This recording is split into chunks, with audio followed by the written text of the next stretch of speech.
दोस्तों, बहुत से लोग यह नहीं जानते होंगे कि राधा जी की मृत्यु कैसे हुई थी। आज इस वीडियो में आपको क्लियर होगा कि आखिर राधा जी की मृत्यु आखिर कब और कैसे हुई। तो आइए शुरू करते हैं। जब भी प्रेम की बात होती है तो श्री कृष्ण राधा के प्रेम की मिसाल सबसे पहले आती है। राधा श्री कृष्ण के प्रेम को जीवात्मा और परमात्मा का मिलन कहा जाता है। राधा श्री कृष्ण का बचपन का प्यार थी। श्री कृष्ण जब 8 साल के थे तब दोनों ने प्रेम की अनुभूति की। राधा श्री कृष्ण के दैवीय गुणों से परिचित थी।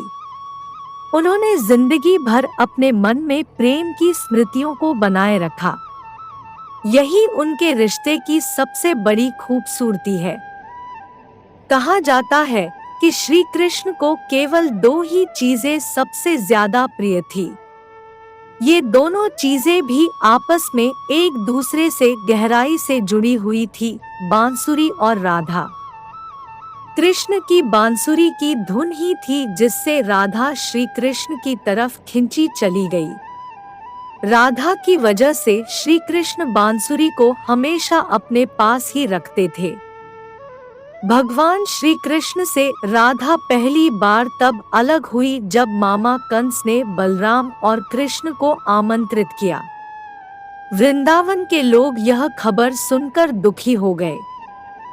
मथुरा जाने से पहले श्री कृष्ण राधा से मिले थे।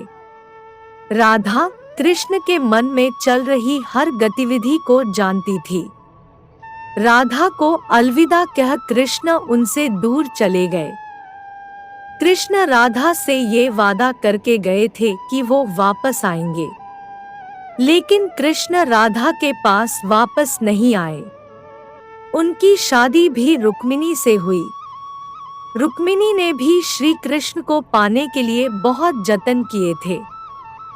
श्री कृष्ण से विवाह के लिए वह अपने भाई रुक्मी के खिलाफ चली गई। राधा की तरह वह भी श्री कृष्ण से प्यार करती थी। रुक्मिणी ने श्री कृष्ण को एक प्रेम पत्र भी भेजा था कि वह आकर उन्हें अपने साथ ले जाएं। इसके बाद ही कृष्ण रुक्मिणी के पास गए और उनसे शादी कर ली।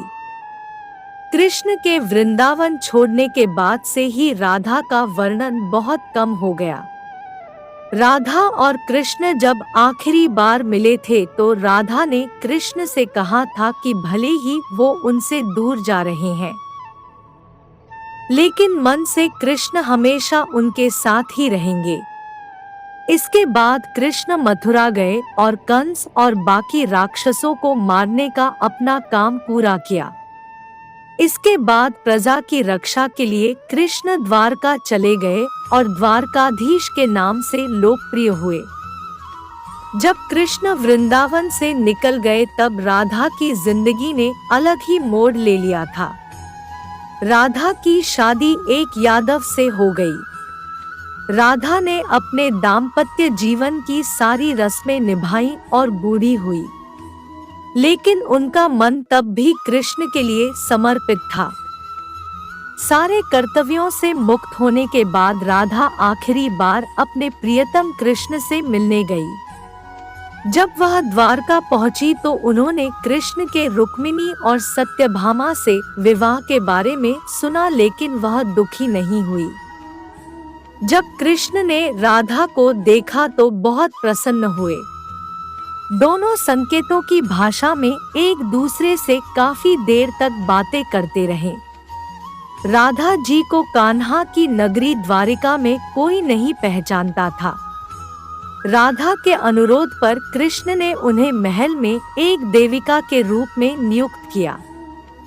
उन्हें नहीं पता था कि वह कहाँ जा रही है, लेकिन भगवान श्री कृष्ण जानते थे। धीरे धीरे समय बीता और राधा बिल्कुल अकेली और कमजोर हो गई। उस वक्त उन्हें भगवान श्री कृष्ण की आवश्यकता पड़ी। आखिरी समय में भगवान श्री कृष्ण उनके सामने आ गए। कृष्ण ने राधा से कहा कि वह उनसे कुछ मांगे, लेकिन राधा ने मना कर दिया। कृष्ण के दोबारा अनुरोध करने पर राधा ने कहा कि वह आखिरी बार उन्हें बांसुरी बजाते देखना चाहती है। श्री कृष्ण ने बांसुरी ली और बेहद सुरीली धुन में बजाने लगे।